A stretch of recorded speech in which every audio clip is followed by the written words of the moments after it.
You are about to learn one of the biggest secrets in the history of the world. It's a secret that has huge effects for everyone who lives on this planet. Most people can feel deep down that something isn't quite right with the world economy, but few know what it is. Gone are the days where a family can survive on just one paycheck. Every day it seems things are more and more out of control, yet only 1 in a million understand why.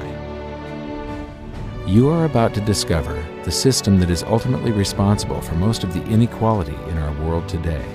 The powers that be do not want you to know about this, as this system is what has kept them at the top of the financial food chain for the last 100 years. Learning this will change your life because it'll change the choices that you make. If enough people learn it, it'll change the world because it'll change the system. For this is the biggest hidden secret of money. Never in human history have so many been plundered by so few, and it's all accomplished through this, the biggest scam in the history of mankind.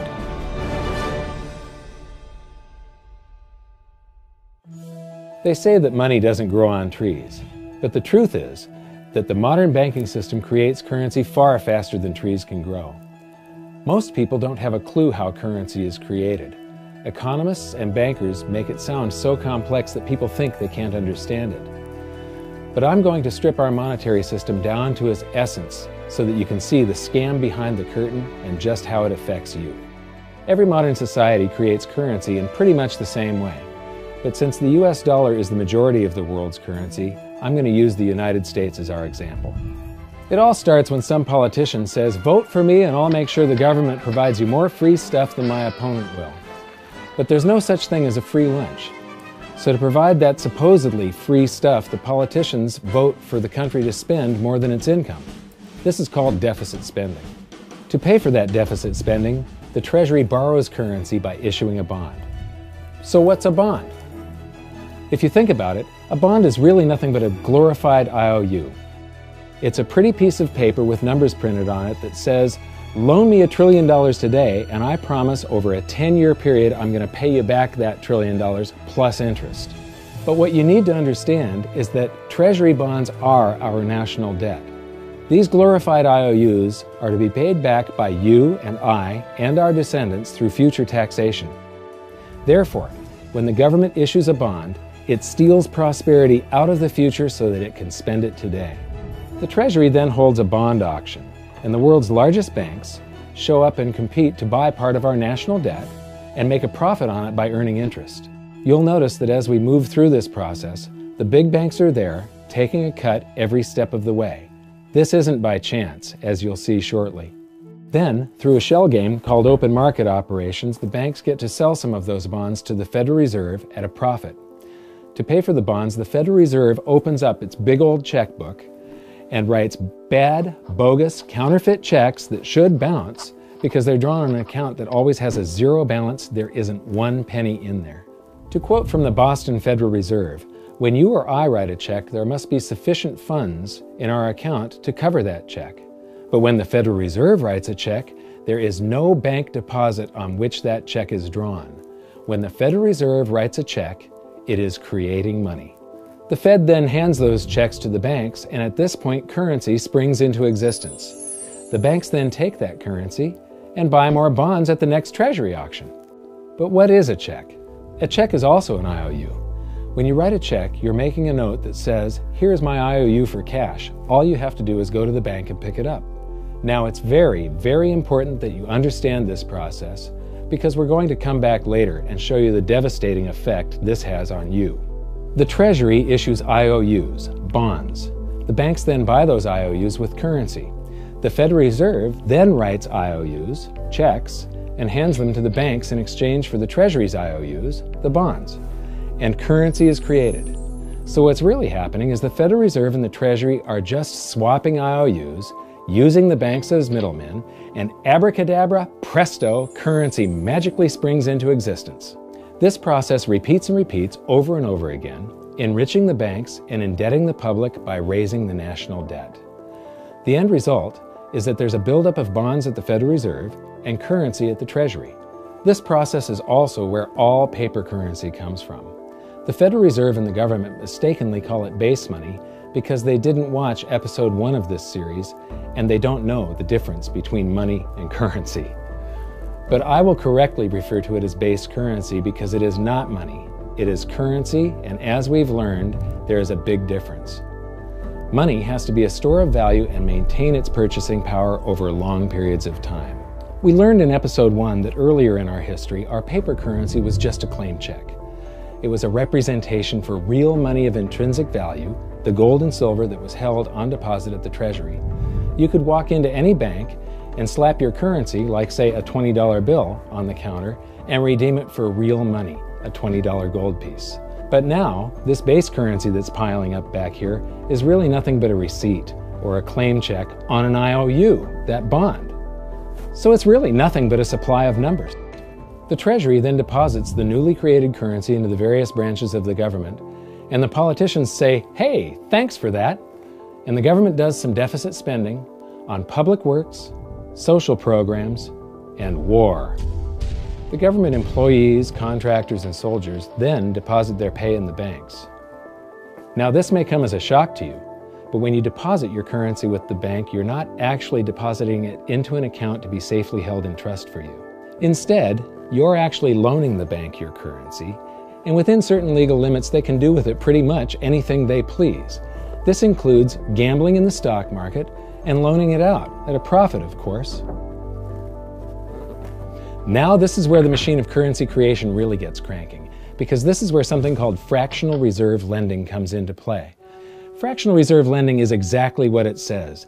The banks are allowed to reserve only a fraction of your deposit and loan the rest out. Although reserve ratios may vary, I'm going to use a 10% reserve ratio as our example. If you deposit $100 in your account, the bank can legally take $90 of it and loan it out without telling you. The bank must hold $10 of your deposit in reserve just in case you want some of it. These reserves are called vault cash. But why does your bank account still say you have $100 if the bank has stolen $90 of it? Because the bank left IOUs it created, called bank credit, in its place. Now I know this sounds crazy, but here it is in black and white from the Fed. Commercial banks create checkbook money when they grant a loan simply by adding new deposit dollars in accounts on their books in exchange for a borrower's IOU.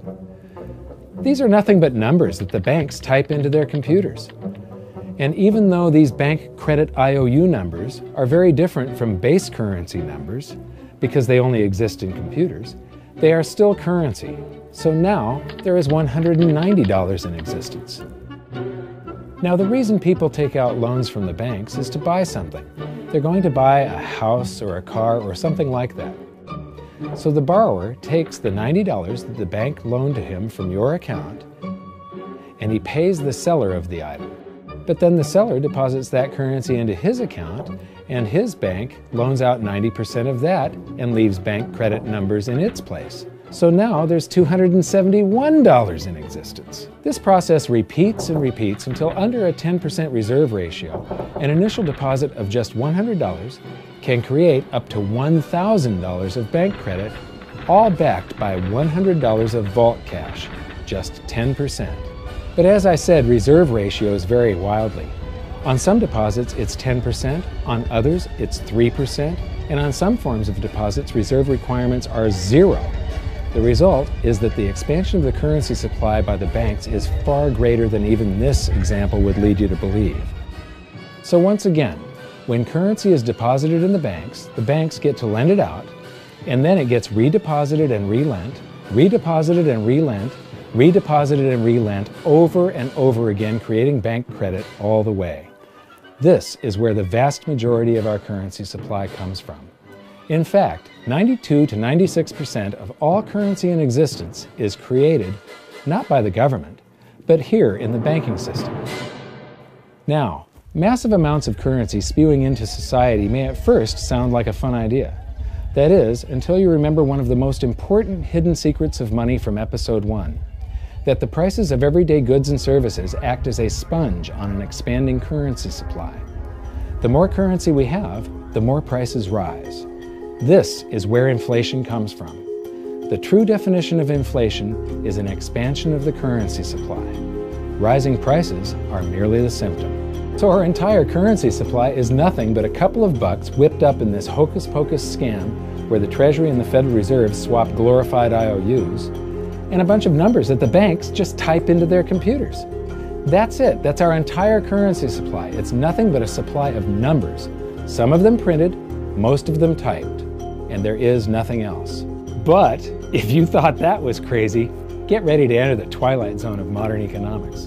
We work for some of that currency supply. True wealth is your time, but we trade away moments of our lives, hour by hour, day by day, and year by year, for numbers that somebody printed on pieces of paper or just typed into a computer.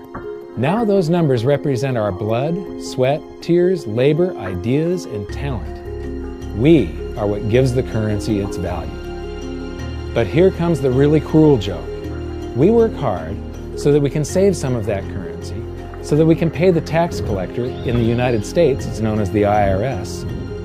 They then turn it over to the Treasury so that the Treasury can pay the principal plus interest on that bond that the Federal Reserve bought with a check drawn on an account that has nothing in it. Now let's do a recap on this section, because this is where the system begins to rob you and I on a massive scale. Much of our taxes are not used for schools, roads, and public services, but to pay interest on bonds that the Federal Reserve bought with a check drawn on an account that has nothing in it. The Federal Reserve is committing fraud. But here's one of the biggest secrets of them all. Before the establishment of the Federal Reserve, there was no need for personal income tax. The Federal Reserve was created in 1913, and that very same year, the Constitution was amended to allow income tax. Do you really think this was just a coincidence? Ask yourself how much income tax you've paid over your lifetime. Much of it has been silently siphoned away into the hands of those who own the system. Yes, this system has owners. Who they are is an even bigger secret that we'll get to shortly. But first, we need to understand the mumbo-jumbo of the so-called debt ceiling. It's all based on a huge paradox. There was interest due on that bond, and there was interest due on every one of those loans that the banks made. That means that there is interest due on every dollar in existence. Let me ask you something.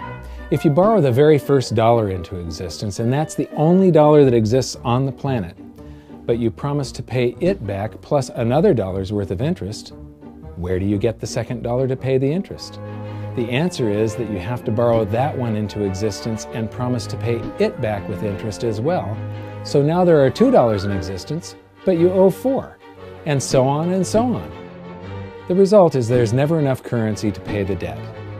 There is always more debt in the system than there is currency in existence to pay the debt. Therefore, the whole system is impossible. It is finite. It will come to an end one day. What would happen if the government stopped borrowing to do deficit spending? Are the payments on those treasury bonds going to stop?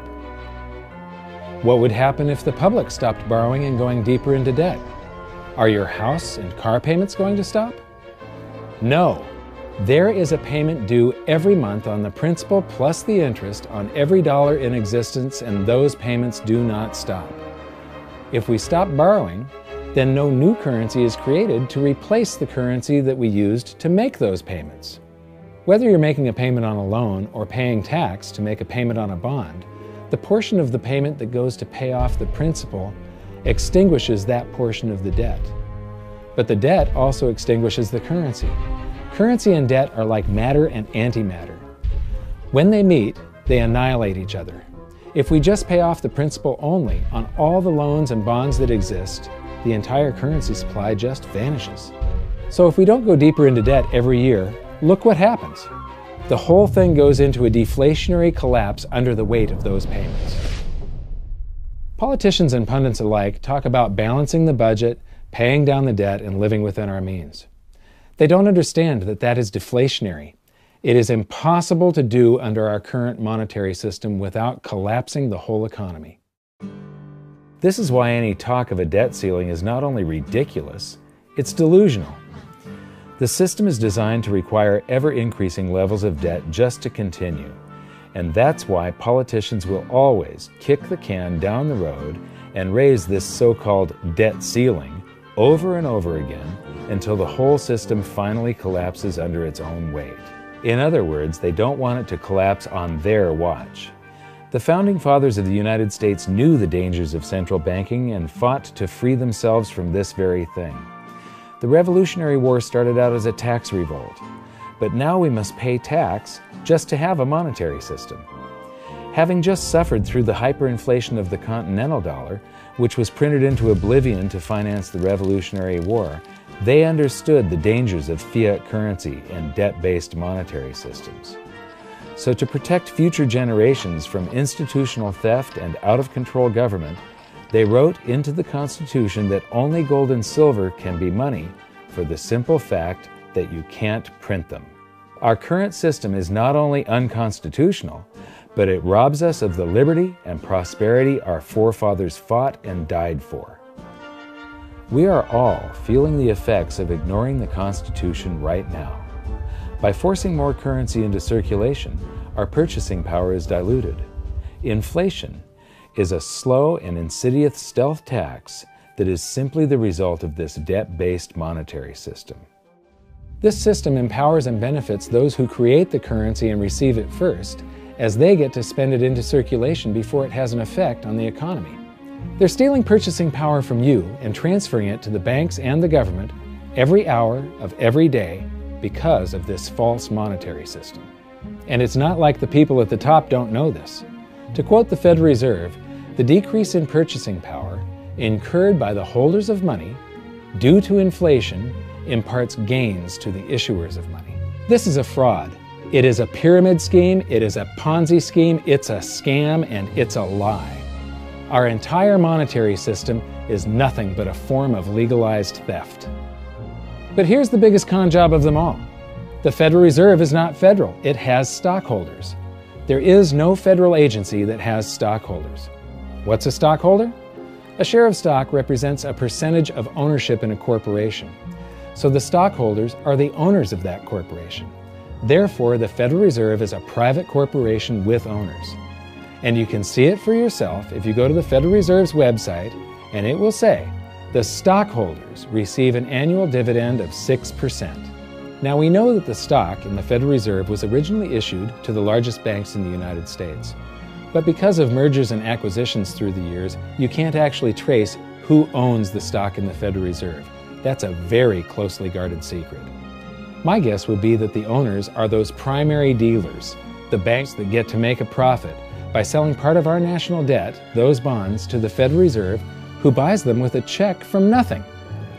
Then we pay tax to pay the principal and the interest on those bonds so that the Federal Reserve can pay the banks a 6% dividend. Don't be alarmed if you don't quite comprehend the deception of this system at first glance. Very few people do. It is purposely complex. The economist John Maynard Keynes once wrote, "By this means, government may secretly and unobserved confiscate the wealth of the people, and not one man in a million will detect the theft." I believe that presented correctly, anyone can understand this system, regardless of how complex it is. So let's do a recap and break it down even more. The way the system works is that, step 1, the government creates glorified IOUs. These bonds increase our national debt and put the public on the hook to pay it back. Step 2, IOUs are swapped to create currency. The Treasury sells the bonds to the banks. The banks then turn around and sell our national debt at a profit to the Federal Reserve, which they probably own. The Federal Reserve then opens its checkbook that doesn't have a penny in it and buys those IOUs with IOUs that it writes, checks, on a checking account that has a zero balance. Then they give those checks to the banks and currency just springs into existence, and then the whole process repeats. This results in a buildup of bonds at the Federal Reserve and currency at the Treasury, which is really just a supply of numbers. The Treasury then deposits the numbers in the various branches of the government, and we get to step 3. The government spends the numbers on promises, public works, social programs, and war. Then the government employees, contractors, and soldiers deposit their pay into the banks. And we get to step 4, where the banks multiply the numbers by magically inventing more IOUs through fractional reserve lending, where they steal a portion of everyone's deposit and lend it out. That currency gets redeposited, and then a portion is stolen again. And the process repeats over and over, magnifying the currency supply exponentially. Then we work for some of those numbers, which brings us to step 5, where our numbers are taxed. We pay tax to the IRS, who then turns our numbers over to the Treasury, so the Treasury can pay the principal plus the interest on bonds that were purchased by the Federal Reserve with a check from nothing. Then we get to step 6, the debt ceiling delusion. The system is designed to require ever-increasing levels of debt and will eventually collapse under its own weight because politicians always kick the can down the road. They don't want it to collapse on their watch. And finally, step 7, the secret owners take their cut. The world's largest banks own the Federal Reserve. Those banks make a profit selling our national debt to the Fed.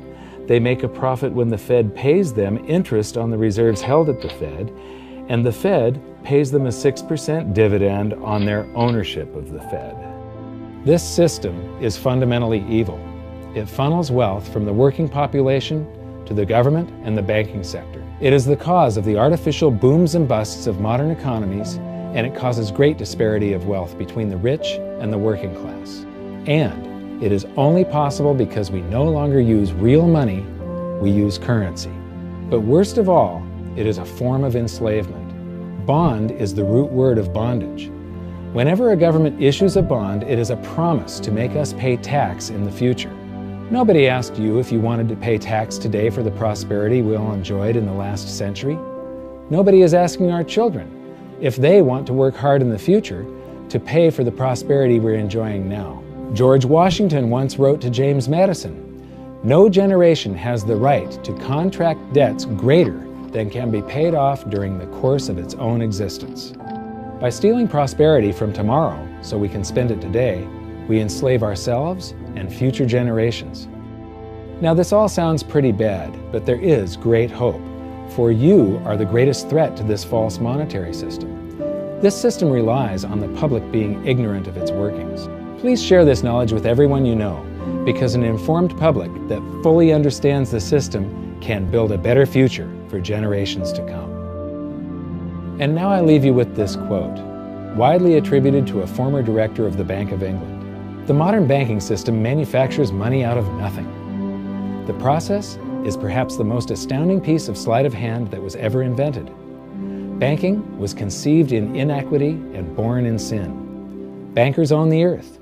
Take it away from them, but leave them the power to create money and control credit, and with the flick of a pen, they will create enough money to buy it back again. But if you want to continue as the slaves of bankers and pay the cost of your own slavery, let them continue to create money and to control credit. This is the Federal Reserve in Washington, D.C. It's located on Constitution Street, and that is just as much of a joke as the New York Fed being located on Liberty Street.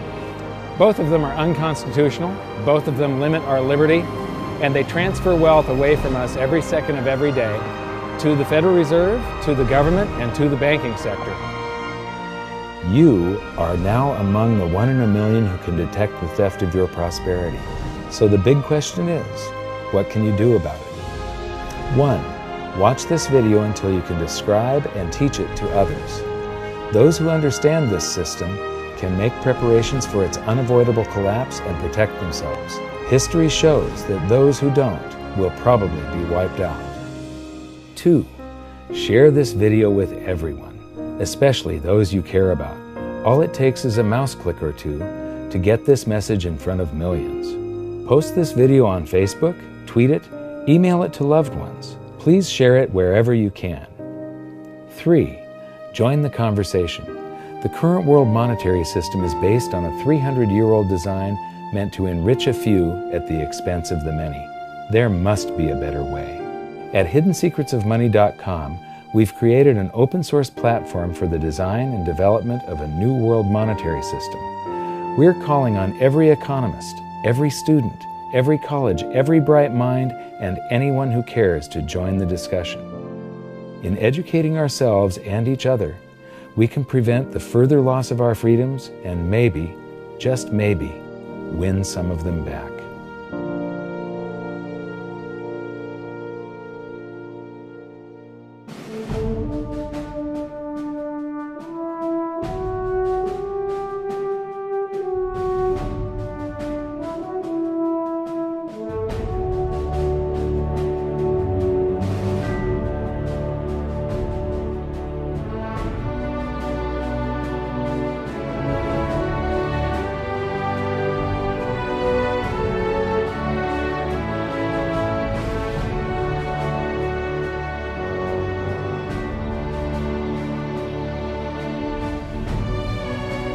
This episode of Mike Maloney's Hidden Secrets of Money was brought to you by goldsilver.com and the new Silver Pegasus Round. To learn how to protect your family and turn the coming economic storms into opportunity, visit goldsilver.com.